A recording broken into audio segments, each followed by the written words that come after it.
The following presentation is brought to you by the Realm Network.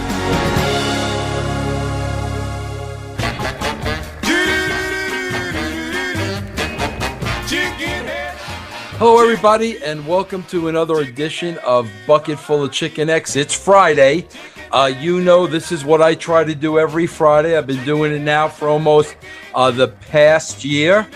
This is a show that is dedicated and only goes out to my beloved brand, those that support me, those that I greatly appreciate. As you know, on this show, I try to cover everything except wrestling. I try to cover entertainment world, what might be happening in sports, what's happening in my personal life. Try to stay as far away from the squared circle as I possibly can. But I have to start this week in wrestling. And Jeff and I addressed it this morning in great detail. And it was the shocking passing for me anyway yesterday of Dusty Rhodes. I was not expecting this. Not like you expect anybody to pass away. But Dusty was only 69 years old. Just one of these people that you expect is always going to be there, especially when it comes to wrestling. You know, you have your Dusties and you have your Flairs and, you have the legends of the business, that you just always expect to be there.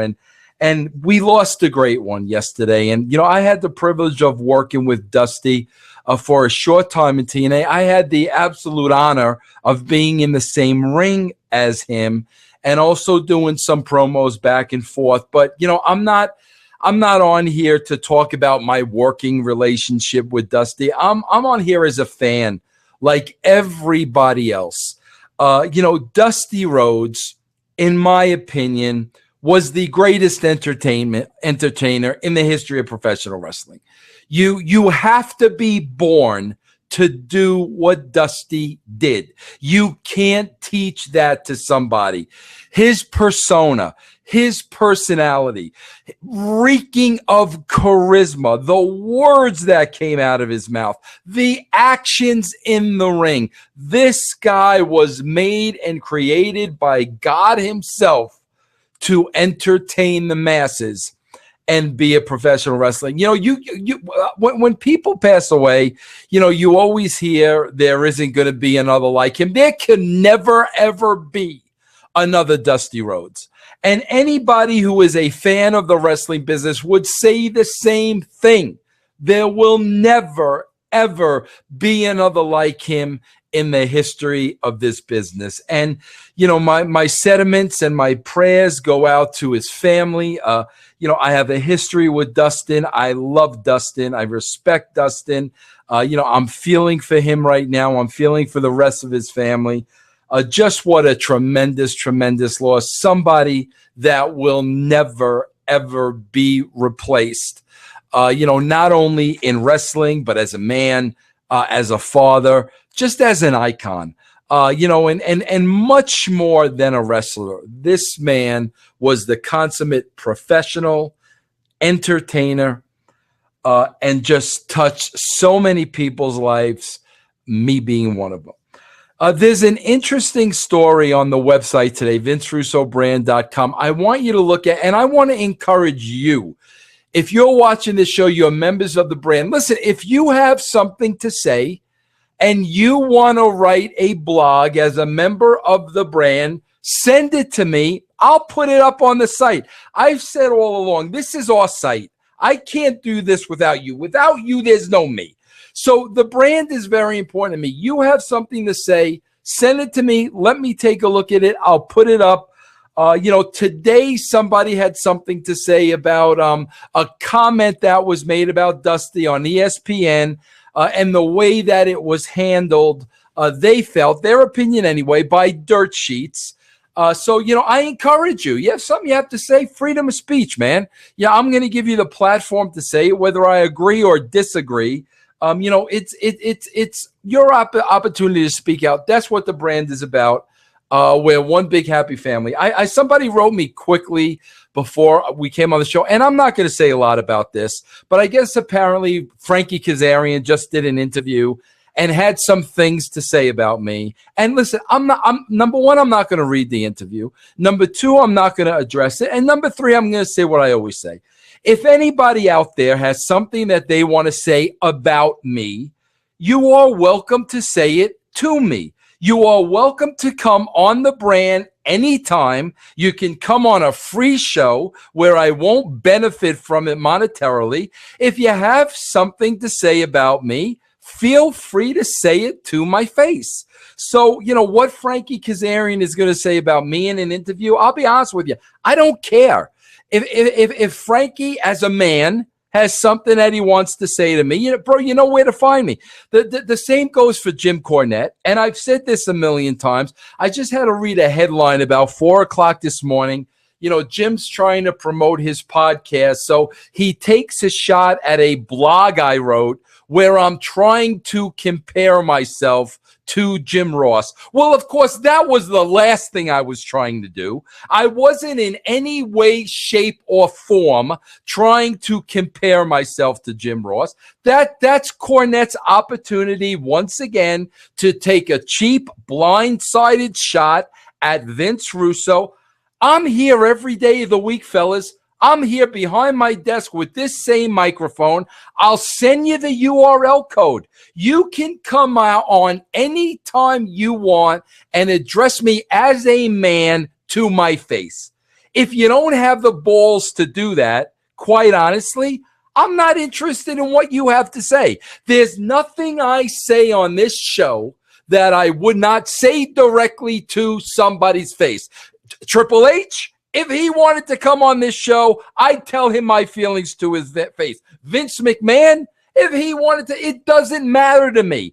I'm not going to say anything about anybody that I wouldn't tell them directly to my face. So the Kazarians in the world, the dirt sheet writers of the world, that I won't even mention them by name, because that puts them over. So I clump them as the dirt sheet writers. They know who they are. Jim Cornette, here, guys.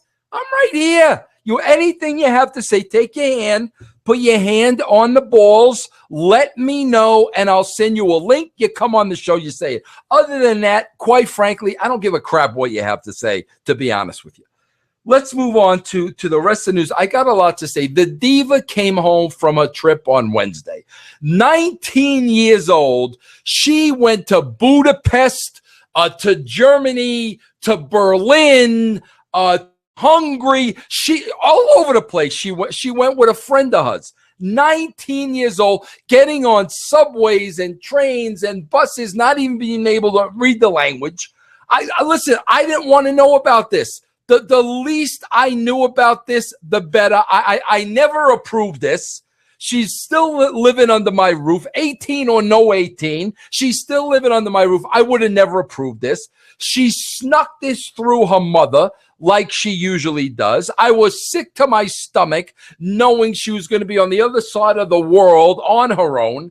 What was I going to do at this point? Thank God. Thank you, God. She is home, safe and sound now by her trip. But, listen, I'm going to be honest with you. There was a little period there where the Diva was in Budapest. The wife was working. I was home by myself. Now, I know I've been carrying a lot about being home by myself, not having a car, having to look at these four walls in this office every day, and I was starting to go cuckoo. I was starting to go stir crazy. But I got to be honest with you. Now that the Diva is home from college, now that my wife is out of work because she's a parapros, that's a school teacher, now they're here every day. And now they're up in my business every day. And now I've got podcasts to do. I like to go off on my podcast. I like to go crazy. I like to say what's on my mind like this. I like to wave my arms like this. But now I have an audience. And now here's what happens. I do my podcast. I say what I got to say. Then I get critiqued after the show. Because the only thing, listen, I'm in a room in my house that's supposed to be the dining room. I said, I don't want a dining room. I don't have people over my house. I don't like talking to people, conversing with people, or God forbid, eating with people. I'm not going to sit down and break bread with people. So I turned this living room into my office. But there are two open archways. I'm in the middle of everything. It's like literally standing in the middle of the street at Times Square. So the only thing I got covering the openings are black curtains. And yes, I'm loud. You can hear everything I say. I'm an obnoxious New Yorker. I'm loud. So every single interview, every chicken necks, every lions and tigers, no matter what I do, it's the big critique now after the show. I got to get critiqued by the wife. Why did you ask him this? Why did you say that? Yeah, blah, blah, blah, blah. Then, the daughter who like mocks me for trying to make a living doing this. She thinks that's absolutely ridiculous. I'm trying to make a living doing this. I need to go out and get a job. This is what goes on. So now I'm like, listen, go back to school. Both of you, leave me alone. Go back to school. But it is a little business as usual, of course, working against me because I had plans to do my business today. And, of course, now I don't have the car anymore. I wanted to go see Jurassic Park. I wanted to come on here and talk about Jurassic Park. Diva's got the car. The wife's out now. That's the only reason I could do a podcast. So I can't go see the movie if I want to see the movie. I don't you see how like I didn't know what to say there sometimes. I'm getting more and more speechless with social media. Like I really am. Like I don't know, man. It's the best thing in the world and it's the worst thing. It's the best thing for somebody like me with the brand, trying to promote, trying to get word out there, trying to advertise, trying to market. Okay.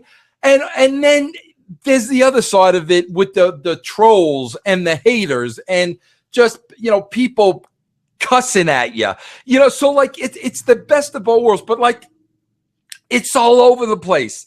Social media is all over the place. But this past week, I don't know if it's ever gone to this height before. And this was unbelievable to me. Now, I'm going to say it. I hate saying it. It sounds terrible of me saying it. I'm a fan of TMZ. And now don't get me wrong. Everything I read on TMZ, I take with a grain of salt. I don't believe everything I read, but I like reading about the celebrities and the gossip and the stupid things that they do. I really enjoy that. And, they make a habit of, they'll catch, one of the hot actors or actresses, they'll catch them in a faraway shot at the beach. Sometimes they're scantily clad, you'll get the nip slip. The nip slip's big, online and stuff like that. But there was an instant yesterday where prior to the Cavs game with the Warriors, LeBron James was adjusting his drawers before the game. Somehow, some way, there's a camera there, shooting directly in the drawers of LeBron James. And now we see LeBron James's ween. It's there for everybody to see in all its glory because a camera was there for a split second. The guy tightened his shorts. The camera right there zoomed on the ween. So now this morning, the world is seeing the size of LeBron Johnson's manhood. I don't know what's next. Are there cameras like in our house that we don't know about? I mean, do we have to worry about that? I mean, there's a camera in the guy's shorts for crying out loud. And there was like maybe 2 seconds to get the shot. I don't know what's that. Are we going to be required to photograph ourselves and have a camera on us 24/7? I don't know anymore. But I got to tell you, quite honestly, I don't need to see, LeBron James's Schwanson. I have no interest in seeing that. And here's another thing today on TMZ. Kris Jenner, she's 60 years old. She's leaving the house, and she's got her boobs are all over the place. The boobs are out of the shirt. She's parading the boobs around. Listen, bro, she's a 60-year-old woman. And I got to be honest with you. I don't know about you. I don't want to look at 60-year-old boobs. I have absolutely no interest whatsoever in 60-year-old boobs. So when Kris Jenner, walking around with kids in their mid-30s, and she's got a 60-year-old boobs all over, I don't know, what is she attracting? What is she looking for? Is she looking to be the cougar? Is she looking to attract the young men? I don't know what it is. But I'll be honest with you, TMZ, not for nothing. I don't need to be looking at 60-year-old boobs. I don't know who they do anything for. Honestly, I don't know. There was a Caitlyn joke there, but I didn't say it because I would have got hammered on the internet, and I can't believe Vincent said this and said that, and it would have got blown out. See, I think of everything I say now. Everything that comes out of my mouth, I say. There was a Caitlyn Jenner joke hanging right there. I ain't even gonna say it. Let's see, what else do I got here? I got to tell you another TMZ story while I'm on the subject that broke today. That's unbelievable to me. You read about these rappers every day, and these rappers, listen. One of my favorite show is Wayward Pines now, and now the mystery is starting to unravel. They need to put these rappers, if you're a rapper, you need to go in this enclosed fence, like a big pig pen. Put all the rappers in the world in there. Just put them a big 25-foot electrified fence around them. So it keeps them in, and they can't come out and bother any of us here in the real world, where we actually have morals, laws, and rules that we all abide by. So all the right, let's make our own Wayward Pines, a big fenced off area. Let's put them all in there. So this way, I don't have to deal with them. I don't have to read about them and their nonsense. Here's what broke today. A rapper, his name is YG. That's how all the rappers are. They don't have real names. There's Tyga, there's 50 Cent, there's The Game. Now this guy YG. I never heard about YG. Now I know KG, Kyle Gass from Tenacious D, one of the best bands in the world. But YG, I don't know YG. I never heard of YG. I don't care to know YG. But here's the fascinating thing. YG yesterday, about 1 o'clock, 2 o'clock in the morning, he's at a club with his other rapper friends. This is what they do, okay? And somebody shoots YG 3 times. He gets shot 3 times in the hip. One of his friends luckily gets him in the car and takes him off to the hospital. Okay, this is what they do, the rappers. They shoot each other. They go to clubs, and usually around 2 o'clock in the morning, 2 to 3, there are gunshots fired, and the rappers shoot each other. That's what they do. It's kind of remember the old movie Death Race 2000? It's almost kind of a sport with them. But here's the funny thing. This isn't news because it happens all the time. Here's the funny thing. YG goes to the hospital. He's got 3 bullet holes. They shot him 3 times, right? He's not cooperating with the police. Do you understand that? Do you understand this imbecile has been shot 3 times, clearly knows who shot him, because it wasn't, I'm going to sneak in a shot and run the other way. It wasn't JFK and the grassy knoll. The guy stood there and shot him 3 times. So, and there were people around. This was a nightclub. So there's good indication we know who the shooter is. This guy goes to the hospital, probably fighting for his life with 3 bullets lodged in his hip, and will not cooperate with the police. Will not give up the shooter to the police. This is the old the rat mentality. We're not gonna rat each other out. We're not gonna tell each other. Okay, bro. Next time you take a bullet to the head and you're dead and buried, then you won't have to worry about ratting the guy out. So in other words, this guy shot me 3 times. I'm not going to rat him out because that's not cool. That's not what we do in this culture. We don't rat each other out. So we'll let this guy go and shoot the next guy, and then the next guy after that, and then the next guy after that. Just makes total absolute sense to me. Listen, find a big sandlot. Big 25-foot electric, throw them all in there. Anybody that has ever rapped, throw them all in there, except Blondie, because she didn't know it was rapping at the time. She knew she was rhyming words. That's what she knew it was. So we're going to keep her out of the cage. Everybody else, put them in there. Let them shoot each other. Let them do whatever they're going to do. Please, let us live in peace out here. So YG, the thing, I got to tell you something happened to me the other day that this was unbelievable timing to me.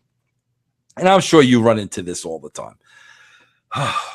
I'm a big TV guy, you know. And I can't last an hour without TV. I'm just going to say it. The TV's on when I go to bed at night. The TV's on when I wake up in the morning. The TV's on between my podcasts.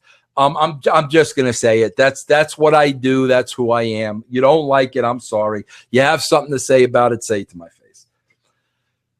I've had my cable box, my DVR thing is so outdated that Comcast doesn't even support it anymore. That's how old the box is. But here's the problem.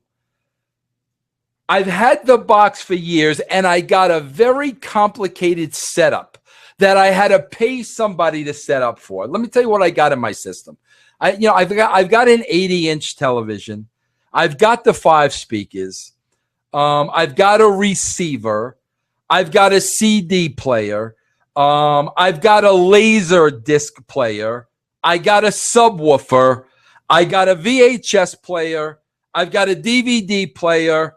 And I've got the box. So all these things are intertwined, connecting with each other so it works perfectly. So I want to get this new and improved, updated box, but I know the only way I'm going to do this is I got to disconnect the old box and reconnect the new one the proper way. Because if I don't, then I have no TV. And I don't know what to do with myself if there's no TV. I don't read. I'm not going to read a book. I don't know what to do if I don't have TV. So I've been putting it off and off and off and off. And finally, I start having some problems with the cable box. Now I'm like, I've got to turn the box in. So now I carefully unplug everything that's hooked into the cable box. I pay strict attention to where everything goes. And now I go to Comcast personally and I get a new box. I get the new box. Once I get there, I have them explain everything to me. Okay? So now I come home. I want to get the box hooked up quickly because the Giants are on. I watch the Giants every single night. It's part of what I do. It's my religion. And now I'm trying to hook up the box so I could watch the Giant game, which has already started. So I hook up everything the same exact way. So now I got to call the cable company. I've got to get them to send the signal to the box to turn the box on. Okay, so now I hook up the box. I call the cable company. Now the box where I'm reading on the screen, you will be receiving this. You will be getting this picture shortly. You know, authorizing that, or it's in black and white. It's not in color. The rest of my TV is in color. The instructions, what input I'm in, but the screen for the cable box is in black and white and gray. Not only that, I'm turning the channel and I go from 1, 2, 3, 4, 5 to 11, 12, 13, 14, back to 1. That's what's happening. So now, of course, I get a foreigner on the phone. Nothing against foreigners. Hard for me to understand. I'm being patient. I'm listening to what he's telling me. He's telling me how to hook up the box, and he told me 75 times. The cable from the outside goes into the RF out. It goes into the RF out. Are you sure? Yes. Hook it up. Let me know. I hook it up. Nothing changes. So this is going on for an hour until the guy decides you must have a defective box. Okay. Now, I don't know if you've been following the news reports lately, but we've been having typhoons in Colorado. It has been pouring. I never thought Colorado had a hurricane season to now. It has been pouring relentlessly for weeks. So now I have to return this box or else I have no TV. It's absolutely hailing outside and the cable company is a good 40 minutes away. So I make my wife drive because I'm nervous driving under those conditions. We get there. We return the cable box. I'm soaking wet like a dog. Of course, I played the card. Listen, the first box didn't work. We came out in the pouring rain, yada, yada, yada. So I got my 3 months of Showtime free. I got 3 months of Showtime. I wasn't leaving a second trip to the cable company with nothing, right? So now I come back and I'm like, all right, I got to get this thing hooked up. I got to catch the end of the Giant game. I missed the whole game. Let me catch the end of the Giant game. So hook it up the same way. I've got the same exact problem.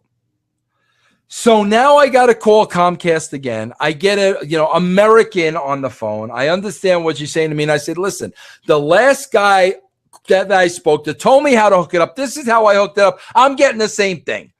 So the woman goes to me, well, of course you're getting the same thing because the cable from the outside goes to antenna in. And I said, no, he told me it goes in RF out. She goes, no, he's wrong. He shouldn't be working for us if that's what he's telling you. It goes into antenna in. So now I hook it up into antenna in. And everything works. The box works. All the channels come on. Now I got my TV working. Okay. Immediately I go to the Giant game. The Giant game is over. Okay. No big deal. I missed the game. They play 162 games. I'll get the other 161. I get everything going. Go on my computer. Check my Twitter. I have to go on my Twitter every 15 minutes. Because every time I'm away, somebody's cussing me and burying me on Twitter. So I have to keep going on there to block those people out and to get those things off my account. So it's almost like a full-time job. So I constantly have to check Twitter to get all that garbage off the site. So I go on Twitter. I check my Twitter. Twitter's cool. I go to check my fantasy baseball team, see how everything's doing. There's the freaking headline. San Francisco Giant rookie Kris Heston throws a no-hitter against the Mets. The one game I missed over the entire course of the year because of Comcast, I missed Kris Heston of the Giants throwing a no-hitter. At this point, I'm absolutely out of my mind now. I call the cable company back and I tell them, you made me miss a no-hitter. Kris Heston pitched the no-hitter. You made me miss the no-hitter because I had to run back and forth to Comcast because the guy's telling me the wrong thing to do and I missed a no-hitter.